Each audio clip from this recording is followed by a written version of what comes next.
I had a great customer of mine reach out and ask me if I would take a look at his friend's PC. It was a Skytech Gaming PC and he was having some issues with it.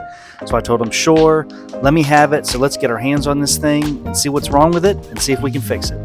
The PC's owner sent me this quick little video here of exactly what the problem was or what the symptom was, and that is the screen is flickering and it's not being responsive. So there's a couple things that I thought this might be, so let's go ahead and get into this computer and take a look at what the problem might be.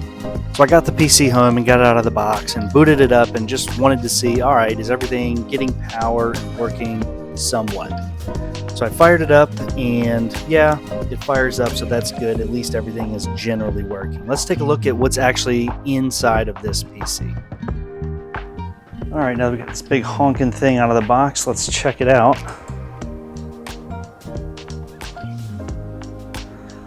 Glass off. All right, so in this Skytech PC, cable management's kind of an afterthought in the front here. Graphics card, all kind of jimmied together. We've got a stock cooler.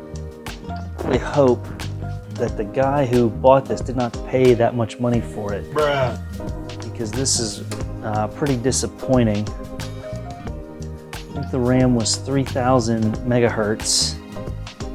DDR4, not the worst thing, but probably not the best. I think that's a Gen 3 NVMe. Let's take a look at the back at the cable management.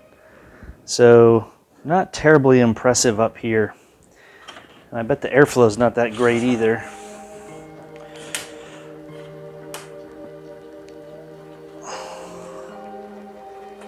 Let's have a look back here. Oh, captured screws, that's nice.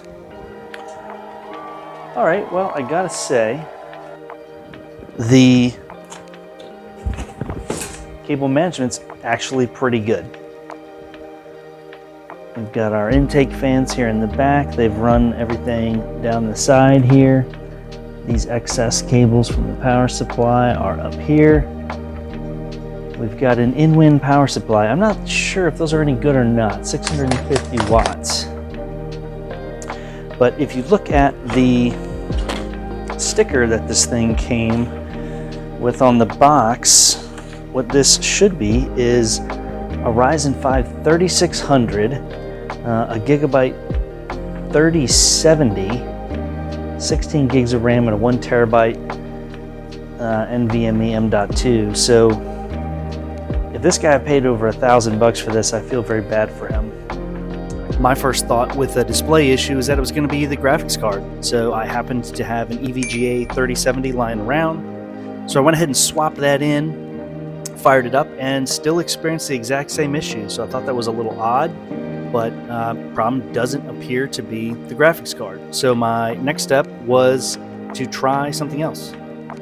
And the very next thing I tried was swapping in a fresh drive. So I had an NVMe drive that I used to test out different systems. It's got Windows on it, I know it works.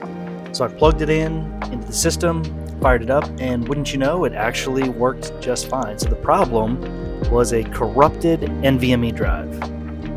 So it turns out it was a pretty simple fix, and really that could have happened to any computer. I don't know what the actual problem was, whether it was a virus or the drive just was worn out. I didn't look into it that much. I just swapped it out for him and gave it back to him, and he was super happy to have a functioning computer again. I did offer to build him a better system with better specs, but he said this was fine for now. He would definitely keep me in mind once he decided he was ready to upgrade. I am not a very big fan of the pre-built PC companies like CyberPower, iBuyPower, Skytech, etc. Lots of times I think they take advantage of people by giving them really low quality parts at ridiculous prices, things that don't go together well, like the Ryzen 5 3600 and RTX 3070. And at the price of $2,000, that's absolutely insane. That being said, this Skytech PC wasn't the worst one I'd ever seen, and there is a couple of things I did like about it. Number one, the case itself was pretty decent quality. It was an in-wind case, and they make decent stuff.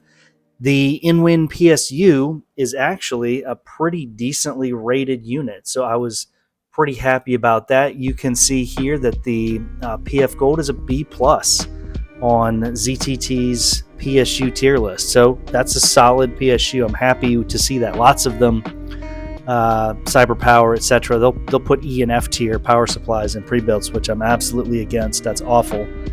So quality PSU, and the cable management wasn't awful. There was nothing special about it, but it was managed and it did look pretty good. But I did not at all like the choice of the low power CPU and a fairly decent GPU at the time. That doesn't make any sense. And for the price, I mean, you can't tell me that's a $2,000 system, and I feel very, very bad if that's how much this guy paid. He wouldn't tell me how much he paid for it, but that's what it shows on their official store on Amazon, and that is absolutely crazy. But that being said, the problem with this computer wasn't Skytech's fault. Anybody can have a bad NVMe. It was an easy fix, no big deal, so I swapped it out, and it's been running for him ever since. Probably been about 6 months ago. So glad it's working out for him. If you liked the video, go ahead and drop me a like. Please consider subbing. I'm close to 1,000. I'll be very excited to get to that point. Thank you everybody for watching. Thank you everybody for your contributions. Look forward to seeing you next one.